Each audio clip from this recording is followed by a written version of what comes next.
So strategy is beautiful. I'm a strategist. It's just that's where people go first. They're focusing on how, and how is not usually the problem. The real problem is usually your story. The story that you're telling yourself. What is a story? Throw it up on the screen for people. You got strategy, but you also got story. What is a story? It's whatever you tell yourself over and over again. A set of beliefs you tell yourself over and over again until you feel certain. Right? Beliefs equal certainty. If you believe nothing's gonna work, the whole world's coming apart, and you believe that, you feel certain about that, you're not gonna do squat to make your life better because you know it's not gonna work. Why be disappointed? How many follow what I'm talking about here? If you do, say I. So you're not using the strategy because you got a story. What's the story? I've tried everything. Come on. If you tried everything, you'd be fit and healthy, right? Couldn't have tried everything. I've tried millions of things. Millions, really. List the millions of things you've done. Well, I've tried thousands of things. Well, list it. Well, I have tried dozens of things. Well, tell me. And they'll tell me 3 stupid things they do over and over again that don't work. That's their idea of trying everything. If you tried everything, you find the way. What's gotten in the way is the story. Or if you're single and you haven't found a great relationship and the other one's falling apart, it's like, I'm messed up. That becomes their belief. People believe that. You're not going to ever have a relationship. Or all the good ones are gone.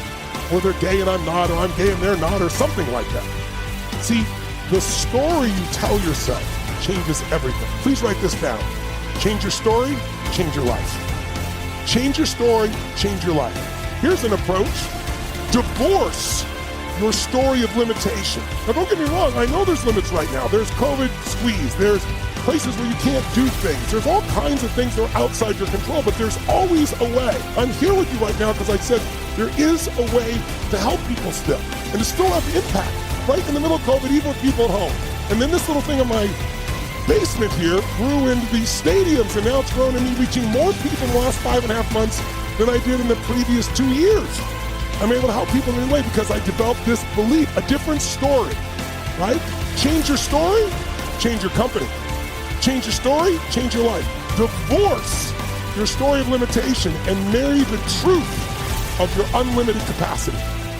Divorce your story of limitation, marry the truth of your unlimited capacity. Now, some people get a divorce and they go visit with their ex. Don't visit with your limitations. Cut them off, right? Just commit. This is where I'm going now. Because if you put yourself in a place where you have the right story, you will figure out the strategy, or you will find the strategy, or you'll make one up. You won't need someone else. How many of you ever been with someone and they've got a problem and you're not being egotistical, but you've been through it, so you know you can help them. And then you try to show them what they could do to make things better, and they fight you on it. No, this will never work. And they tell you all the reason why. Who's ever dealt with somebody like, raise your hand, say I if you've dealt with this. Say I. A lot of people come up to me and they ask me, Marco, what is it that motivates you most? And to answer their question, I reply back with a question. I say, what if I told you that you had 1 week left to live? Would you regret not pursuing your dreams, passions, and desires? Would you regret not living your life to the fullest? Would you regret not spending as much time with your family, friends, or loved ones? Steve Jobs said in a speech one time that he used to wake up every morning, look in the mirror, and ask himself questions like this. And he said that if the answer was yes for too many days in a row, then he knew that he had to change something. And that should go for all of us. If you're living a life that you would not be okay with losing because you weren't able to do things you wanted to do, then now you know that you need to change something. This man is a self-made beast. Widely considered to be the toughest man on the planet and one of the greatest endurance athletes of all time. I was just an insecure, scared kid. And the only way I could find myself was to put myself through the worst thing possible. He's the only member of the U.S. Armed Forces to complete SEAL training, the U.S. Army Ranger School, and the Air Force Tactical Air Controller training. He's completed the infamous Destroyer of Men, known as Hell Week, 3 times, including 2 in a single year, and 1 that he started and finished with multiple stress fractures and a hernia. no one was here to help me. And the feeling I had every morning, I started shaving my head when I was 16 years old. And the feeling I had every morning, I looked in the mirror, was horrible. And I didn't want to feel like that anymore. And how I felt was a kid going nowhere, a kid that was scared. And most kids will accept that and look for help. But the best thing that happened to me, no one helped me. Don't try and duck it like most people do. Step toward it.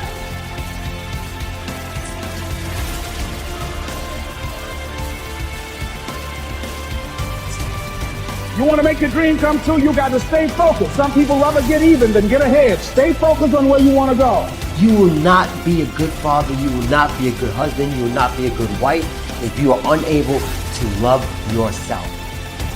You have the same 24 hours that the billionaire has. You have the same 24 hours that the bum has. And as you think about your goals and dreams, your personal goals, your financial goals, and whatever that number is, I want you multiplied 100 times. And I want to warn you, don't ask yourself how you're going to do it. How is none of your business. See, it's easy to be on the bottom. It doesn't take any effort to be a loser.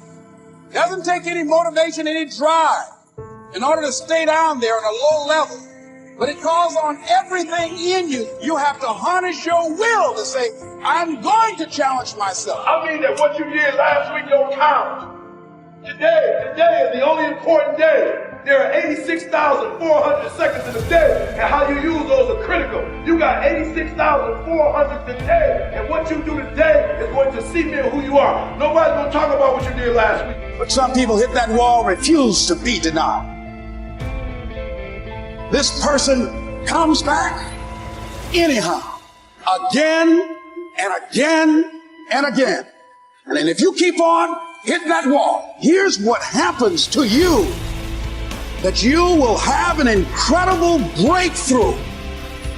And it's as if the universe says, let's help him out. Come on. I admire that kind of tenacity. Let's give her a hand. This person doesn't care about the pain because this person knows something. There's no gain without pain.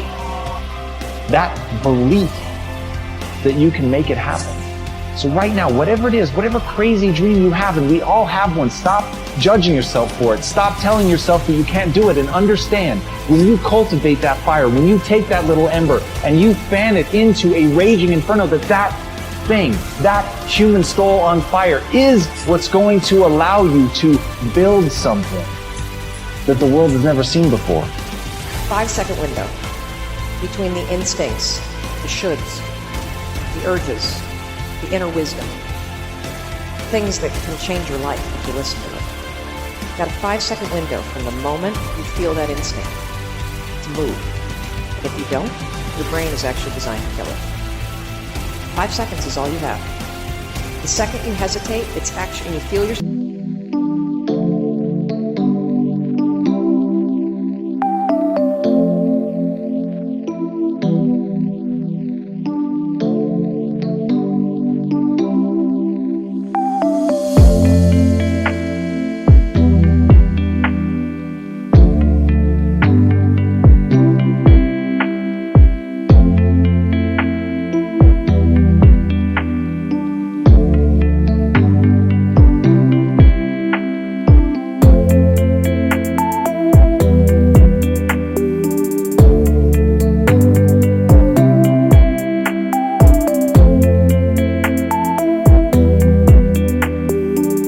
hesitating, that is a moment of huge power, because what's happened is you've just started to pull back from something that you need to lean into. And if you count backwards 5, 4, 3, 2, 1, and this is the neuroscience behind why this stupid little trick works, counting is an action. Counting backwards requires focus. It's also not a habit for you. So when you feel yourself hesitate, you're triggering your mind that something's up. Your mind now goes into a cognitive bias called the spotlight effect. It magnifies whatever it was that you hesitated doing. Like all of a sudden, you're like, hey, I don't feel like it. Like, I don't know, maybe I'll do it later. And your mind is doing it because your mind's trying to protect you. Hesitation signals a red flag to your mind that something's up. Just that small hesitation. It's a habit that we all have. Should you hesitate if you're getting a tattoo? Yes. Should you hesitate if you're gambling? Yes. Should you hesitate if you are signing a legal document? Yes. You need your prefrontal cortex for those things. You need to interrupt it, make a decision. Should you hesitate on making a phone call? No. Should you hesitate on speaking up in a meeting? No. Should you hesitate when you feel yourself starting to procrastinate and you know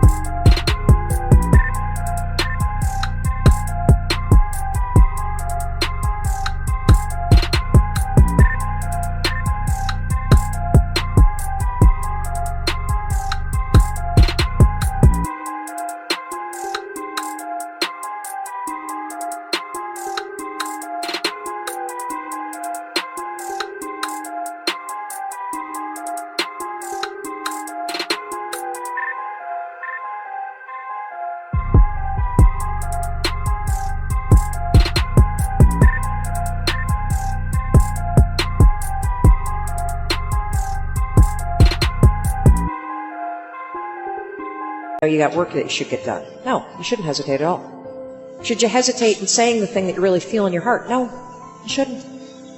Should you hesitate and edit yourself when you're talking? No, you shouldn't. But we've all trained ourselves to.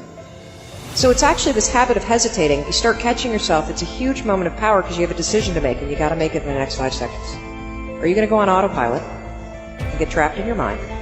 Or are you going to 5, 4, 3, 2, 1 and awaken your prefrontal cortex and drive forward? Had some cardiac issues. So that's when I started to think about my legacy. I don't need to be remembered. That's for some reason not been an important thing to me, that somehow like when I'm gone, that stuff's pretty overrated to me. So I do have 2 legacies. The one is my family and what I want to be able to do for my children, and I want them to live a better life than I've lived, and I want us to make a difference in the world. It occurred to me the last 5 or 10 years though that like I was put on earth for a reason. There's a purpose to my existence. There's been a purpose to my journey. There's a purpose to my in my heart really wanting to help people. Like I love it. I ended up at a group home working in the beginning of my business career, and it changed my life. I was working with these boys. They were all orphans, and very young I went,